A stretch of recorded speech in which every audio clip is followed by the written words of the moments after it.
दरवाजा खोलकर मैं अंदर दाखिल हुआ और दूसरे ही लम्हे मैंने उसके बाल मुट्ठी में जकड़ लिए और उन्हें झंझोड़ते हुए बोला, अब तुम खुद ही मुझे बताओगी कि मेरी आवाज को क्या हो गया है। बाथरूम भी कमरे की तरह आरास्ता था, लेकिन उसमें लगे हुए बड़े आईने में अपनी शक्ल देखकर मैं शिशदर रह गया। मेरी सूरत बदल दी गई थी, 100% मेकअप था।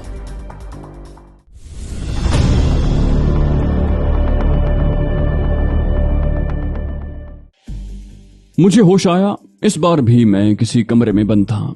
बदन के नीचे आरामदेह मसहरी थी और कमरा जरूरियात जिंदगी से आरास्ता था। मैंने एक अंगड़ाई ली और आंखें भींच भींच कर सर को झटकने लगा।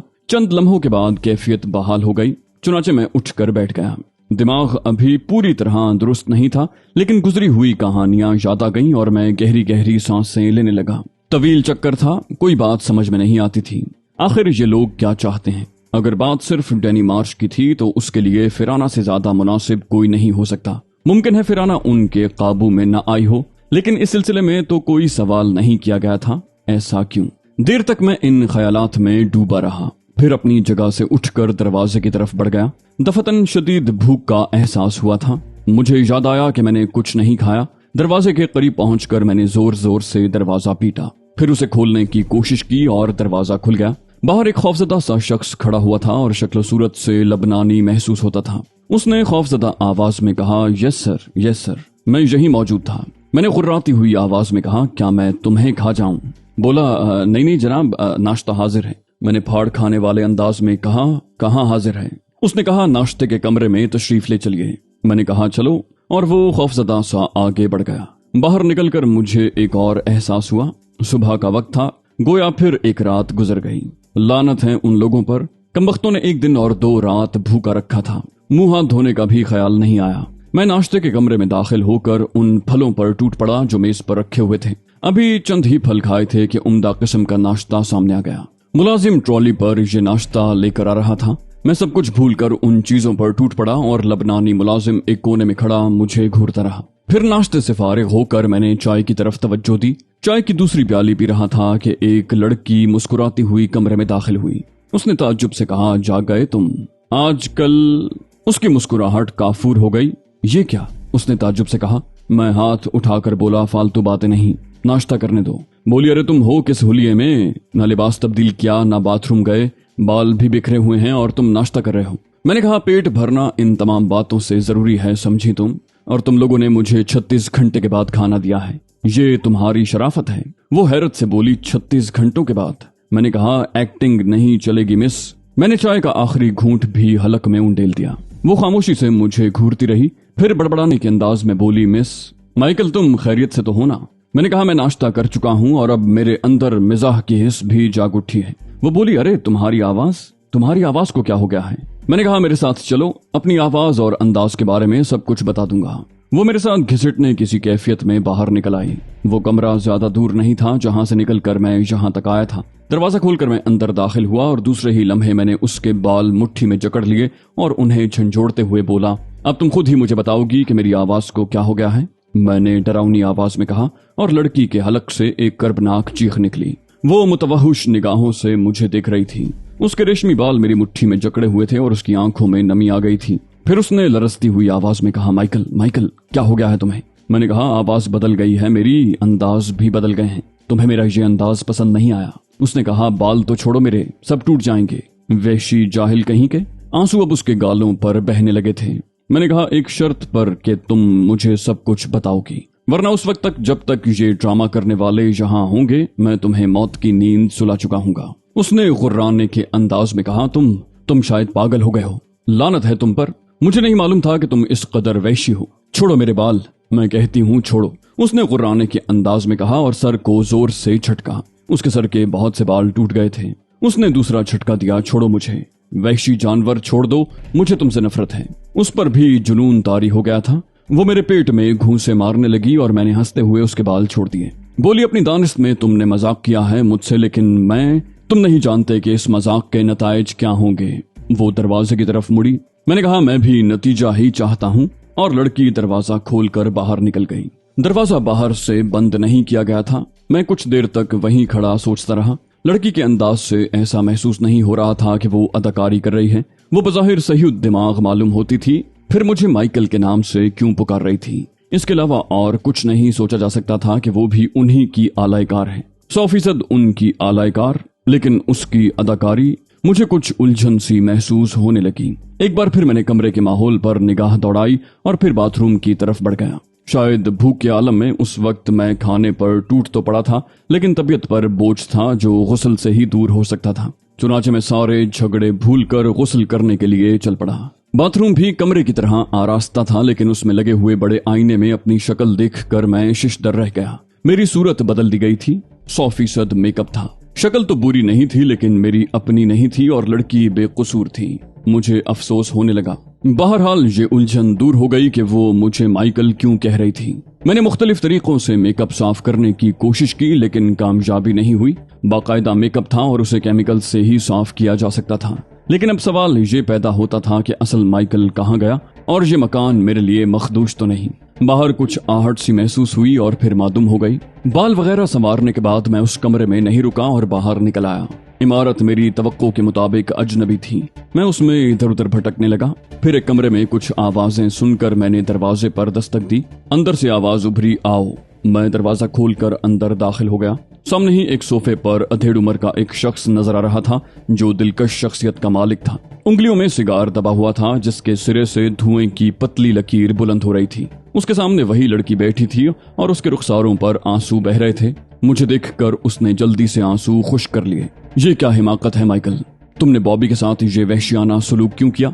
शरारत भी एक हद तक अच्छी लगती है। मैंने कहा, सॉरी, मुझे अफसोस है कि मैं आपको एक नाखुशगवार इत्तला दे रहा हूँ।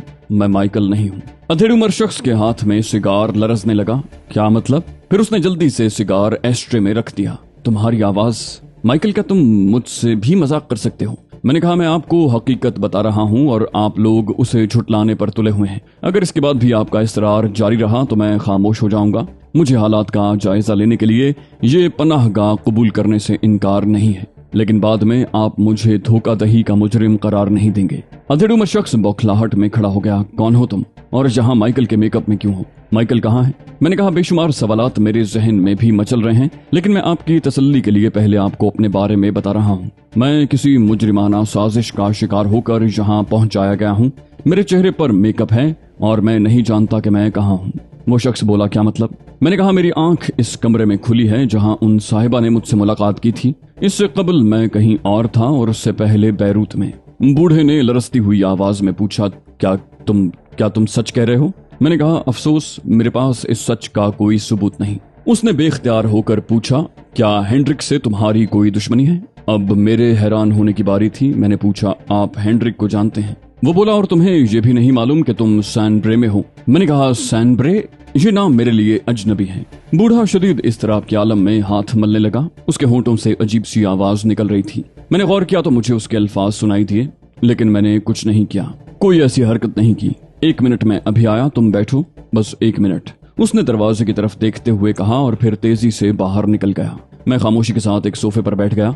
लड़की अब हैरत ज़दा सी बैठी हुई थी। मुझसे आंखें मिली तो उसने खिजालत से गर्दन झुका ली और धीमे लहजे में बोली, कसूर मेरा भी नहीं था। मैंने कहा, मैं भी मुजरिम नहीं हूँ। मैं खुद यहाँ अपनी मौजूदगी पर झल्लाया हुआ था और तुम्हें उन्हीं लोगों के साथ समझ रहा था जो मुझे यहाँ लाए थे। वो बोली, मगर मिस्टर हेनरिक तो बहुत अच्छे इंसान हैं, बहुत नेक और मेहरबान। जजीरे पर कोई भी उनका मुखालिफ नहीं है, बल्कि सब उनकी इज्जत करते हैं। वो सभी के तो काम आते हैं। मैंने कहा, जजीरे पर? तो क्या ये कोई जजीरा है? बोली, तुम्हें ये भी नहीं मालूम? मैंने हैरत का इजहार करते हुए कहा, नहीं। बोली, ताज्जुब है, क्या मैं तुम्हारी असल शक्ल देख सकती हूँ? मैंने कहा, अफसोस, एमोनिया लिक्विड के बगैर ये मुमकिन नहीं। बोली, तुम्हें बेहोश करके तुम्हारे चेहरे पर ये मेकअप किया गया है। मैंने कहा, जाहिर है, अगर उस वक्त मुझे मालूम होता कि मेरे चेहरे पर मेकअप है तो मैं तुम्हारे साथ ये सलूक न करता। मैं सख्त भूखा था, इसलिए जूं ही नाश्ते की इत्तला मिली तो मैं जिस हाल में था नाश्ते के कमरे में पहुंच गया। बाद में मैंने बाथरूम के आईने में अपनी शक्ल देखी तो हैरान रह गया और फिर मुझे एहसास हुआ कि मैंने नादानिस्तगी में तुम्हारे साथ ज्यादती की है। वो बोली, ओ कोई बात नहीं, जो कुछ हुआ गलत फहमी में हुआ। अब मुझे तुमसे कोई शिकायत नहीं है। वैसे माइकल ये कभी ना करता, उसे मेरे बाल बहुत पसंद हैं, मेरे बहुत से बाल टूट गए हैं। मैंने कहा, मुझे अफसोस है बॉबी। वो बोली, कोई बात नहीं, लेकिन मुझे इस पर हैरत है कि अंकल ग्रेसी ने मिस्टर हेनरिक का नाम क्यों लिया? मैंने कहा, अंकल ग्रेसी वो साहब हैं जो अभी बाहर गए? बोली, हाँ, माइकल के डैडी। میں نے پوچھا مائیکل تمہارا کون ہے؟ وہ بولی منگیتر، 2 ماہ کے بعد ہماری شادی ہو جائے گی، مگر مائیکل کہاں گیا انکل کو بھی معلوم نہیں۔ یہ کہہ کر وہ اٹھنے کی کوشش کرنے لگی، لیکن اسی وقت بوڑھا گریسی کمرے میں داخل ہوا۔ اس کا چہرہ اب کسی قدر پرسکون تھا۔ بابی سوالیہ انداز میں اسے دیکھنے لگی۔ وہ بولا کوئی خاص بات نہیں ہے بیبی، پرسکون رہو۔ اس نے پوچھا مائیکل کہاں ہے انکل؟ گریسی نے جواب دیا وہ جہاں بھی ہے خیریت سے ہے، شام تک واپس آ جائے گا۔ وہ بولی آپ کو یقین ہے انکل کہ وہ خطرے میں نہیں ہے؟ گریسی بولا قطعی نہیں، اگر ایسی بات ہوتی تو میں بھی پریشان ہوتا، جب میں پرسکون ہوں تو تمہیں بھی پرسکون ہونا چاہیے۔ لڑکی بولی مگر مسٹر ہینڈرک کا ان واقعات سے کیا تعلق ہے؟ کیا ان صاحب کو مسٹر ہینڈرک نے؟ آپ نے بھی ان کا نام لیا تھا انکل۔ گریسی بولا مسٹر ہینڈرک بہت بڑے نفسیات دان ہیں، وہ بھٹکے ہوئے لوگوں کو سبق دینے کے لیے بعض اوقات نفسیاتی حربے بھی استعمال کرتے ہیں، ان کا معاملہ بھی کچھ ایسا ہی ہے۔ بابی نے مجھ سے پوچھا او تو یہ صاحب، ویسے مسٹر آپ کا نام کیا ہے؟ گریسی بولا میرے خیال میں بیبی اب تم آرام کرو، مائیکل خیریت سے ہیں اور شام کو تم اس سے مل سکتی ہو۔ مسٹر ہینڈرک نے مجھے کچھ ہدایات دی ہیں جن کے تحت مجھے کچھ کام کرنا ہے۔ وہ بولی میں سمجھی نہیں انکل۔ گریسی نے کسی قدر جھلائی ہوئی آواز میں کہا میں تنہائی چاہتا ہوں۔ لڑکی اٹھ کھڑی ہوئی، بولی ٹھیک ہے آئیے مسٹر ہم باہر چلیں، انکل کو کام کرنے دیں۔ بوڑھا بولا ان سے تمہارا کوئی تعلق نہیں ہے، انہیں یہیں رہنے دو۔ لڑکی دونوں شانوں کو ہلا کر بڑبڑاتی ہوئی باہر نکل گئی۔ گریسی گردن جھکائے بیٹھا رہا، پھر بولا کیا دشمنی ہے اس سے تمہاری؟ میں نے مسکرا کر پوچھا ہینڈرک سے۔ بولا اسی کی بات کر رہا ہوں۔ میں نے بدستور مسکراتے ہوئے کہا میری اس سے کوئی دشمنی نہیں ہے، بس وہی اس شغل میں مصروف ہے۔ اس نے پوچھا وہ کیا چاہتا ہے تم سے؟ میں نے کہا میں نے صرف اس کا نام سنا ہے، کبھی ملاقات نہیں کی۔ ان حالات میں دشمنی اور دوستی کا کیا سوال پیدا ہوتا ہے؟ آپ خود ہی فیصلہ کر لیں مسٹر گریسی۔ وہ بولا براہ راست نہ صحیح بالواسطہ صحیح۔ میں نے کہا ممکن ہے ایسی بات ہو؟ وہ بولا میں تمہیں صرف مشورہ دے سکتا ہوں، مجبور نہیں کر سکتا۔ اس کی دشمنی کسی کو راس نہیں آتی، تمہیں بھی راس نہیں آئے گی۔ اگر کوئی جھگڑا ہے تو نمٹا لو اور اس سے صلح کر لو۔ میں نے پوچھا کیا وہ بہت خطرناک انسان ہے؟ بولا اتنا کہ اگر تمہیں اس کے بارے میں معلومات حاصل ہوتی تو تم اس سے انحراف کا تصور بھی نہ کرتے۔ میں نے کہا لیکن بابی تو کچھ اور کہہ رہی تھی۔ گریسی چونک پڑا کیا؟ میں نے کہا اس کا کہنا ہے کہ ہینڈرک تو ایک انتہائی نیک اور شریف انسان ہے۔ گریسی بولا اس کا اندازہ تمہیں خود ہو جائے گا، میں اس کے خلاف ایک لفظ بھی نہیں کہہ سکتا۔ میں نے کہا آپ ابھی اس سے گفتگو کرنے گئے تھے مسٹر گریسی؟ وہ بولا او تو اس دوران تم بابی سے معلومات حاصل کرتے رہے ہو؟ بہرحال سنو، اس سے ملاقات کرنا اتنا آسان نہیں ہوتا۔ ویسے میں نے اس کے نائب سے بات چیت کی تھی۔ میں نے سوال کیا کیا گفتگو ہوئی، اور بوڑھا گریسی کسی سوچ میں ڈوب گیا۔ پھر اس نے گردن ہلا کر کہا نوجوان، کبھی مجبوریاں انسان کی زندگی بن جاتی ہیں۔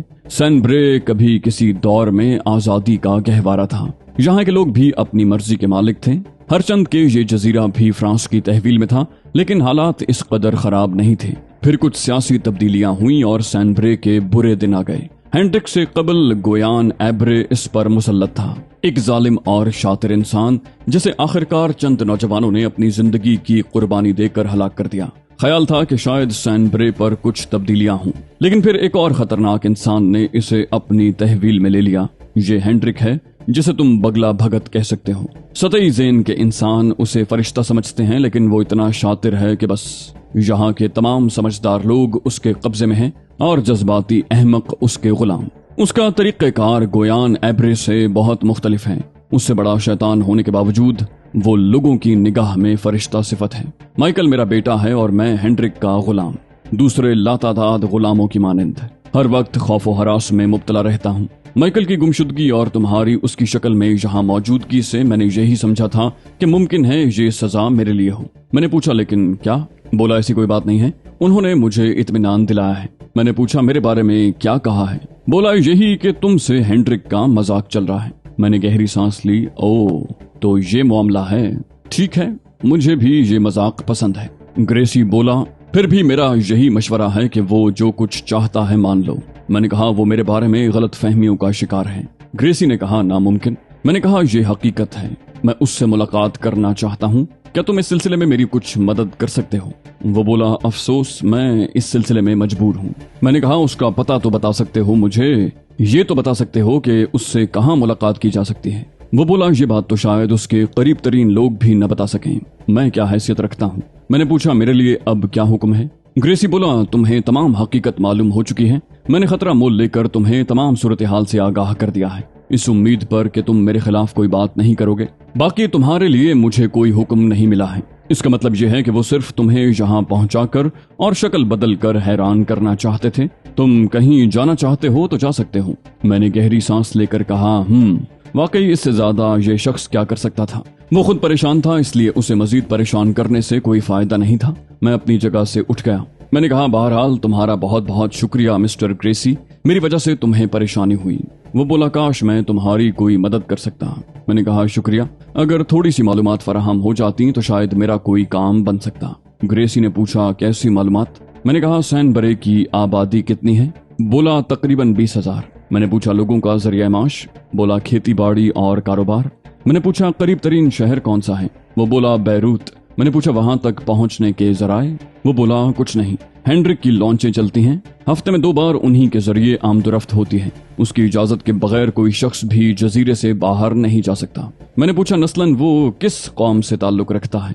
बोला, बस मकामी बाशिंदा है। वैसे ईसाई है, चर्च जाता है, इबादत करता है, लोगों की जरूरियात पूछता है और उनकी मदद भी करता है। मैंने कहा ना, आम हालात में लोग उसे धर्मात्मा की हैसियत से जानते हैं। बस जो उसका शिकार होता है उसे ही सूरत हाल का सही इल्म हो पाता है, लेकिन वो ऐसा उसके जाल में फंसता है कि फिर किसी से कुछ कहने के काबिल नहीं रहता। मैंने गहरी सांस ली। अगर वो ईसाई है तो फिर लबनान का ही बाशिंदा होगा। ग्रेसी ने किसी कदर बेजारी के अंदाज में कहा, उसका खानदानी या कौमी पस मंजर किसी को नहीं मालूम। ये महसूस होता था कि इन सवालात से अब वो परेशान सा हो गया है।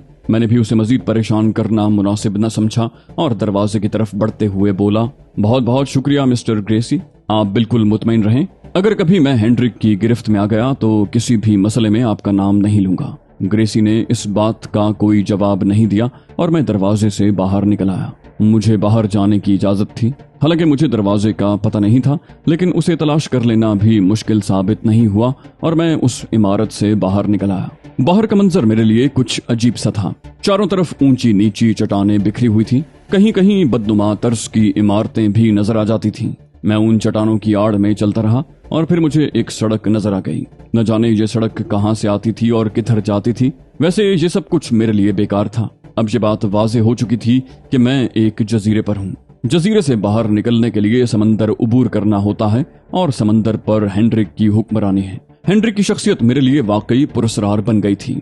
आखिर वो है क्या? डैनी मार्शस्मिथ की पुश्त पनाही अगर इतनी ही मजबूत थी तो फिर फिराना जैसी औरत ने उसके मुकाबले पर आने की जुर्रत ही क्यों की?